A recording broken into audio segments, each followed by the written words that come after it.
The BMW has kept my son and myself together.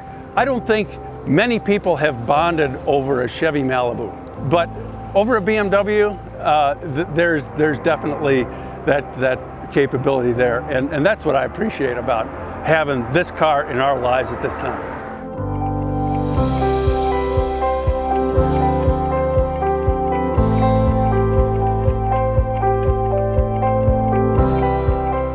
My name's Randy, and I'm from Chicago, Illinois.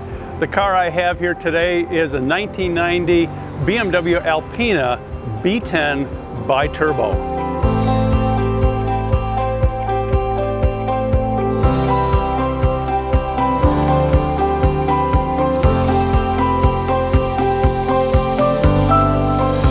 The B10 was produced by Alpina in very limited numbers, I think 517 units. And the Bi-Turbo stands for twin turbochargers, which in 1990 was pretty rare at the time. It's the standard BMW 3.5 liter engine with major modifications from Alpina, the tuning company, plus the twin turbos. I worked for Bosch, a German company, for about 38 years. So we lived over in Germany. I actually owned a 5 Series BMW back in 83, 84. And every American that goes over to Europe has to try the local flavor, right? And BMW, at that point was pretty rare for me, so I tried that out. And I passed that along to my son, so that when he transferred overseas for a small stint, he wanted to bring something back. And of course, I recommended BMW right away.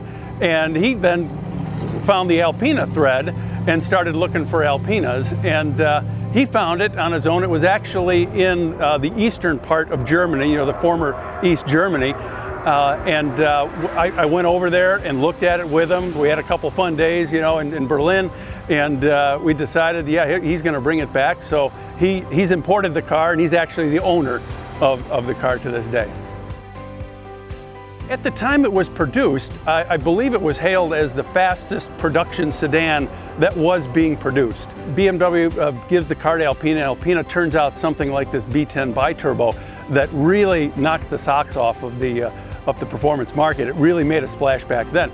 It was designed, I believe it was designed, and it does really well as an Autobahn touring car. You can imagine, being on those unlimited stretches of Autobahn over there and really winding it out. I've seen about 230, 240 kilometers per hour on this vehicle over in Germany, of course, on the Autobahn before we took delivery.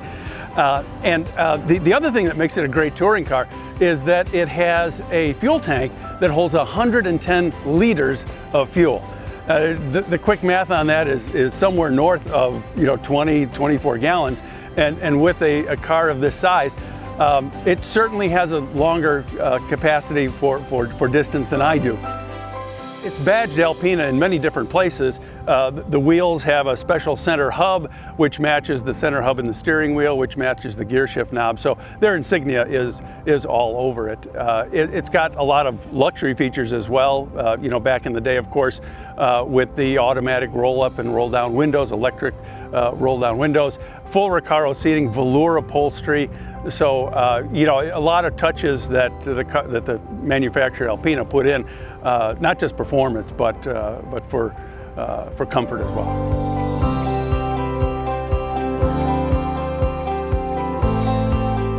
It's a blast. I really do like it, and it might be my affinity for some of the older cars. It's of course much lighter than cars today. It's a little more tight, and I like my cars fitting like a glove. It really surrounds you. The seats make it really comfortable. It's got gobs of torque, and you can get out of the way of anything at any time you want.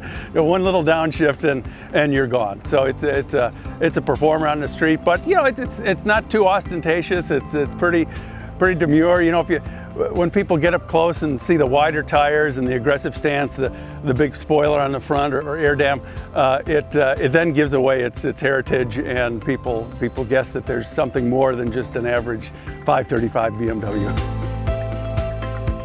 I'm really proud of the way that the car has been kept in condition. You might not know it to look at it, but it has over 300,000 kilometers on it. Now that of course takes a little bit away from its value, but only temporarily, because once you get in the seat, you won't feel any difference between a car like this and a car that might have 30,000 kilometers. It's solid. It is just, you know, bulletproof. You know, they really engineered it to take the additional horsepower. It's a testimony to the way BMW makes cars in the first place, that Alpina can take something like this and put the kind of performance in it, whether it's engine or suspension or whatever, and still have a real solid feel and solid drive to it.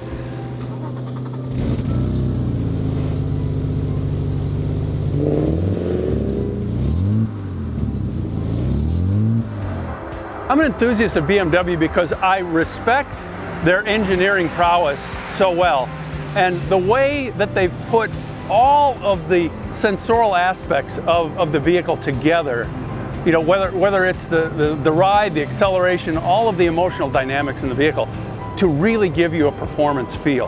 There's no other feeling like driving a BMW, with the performance it gives you, yet always in control.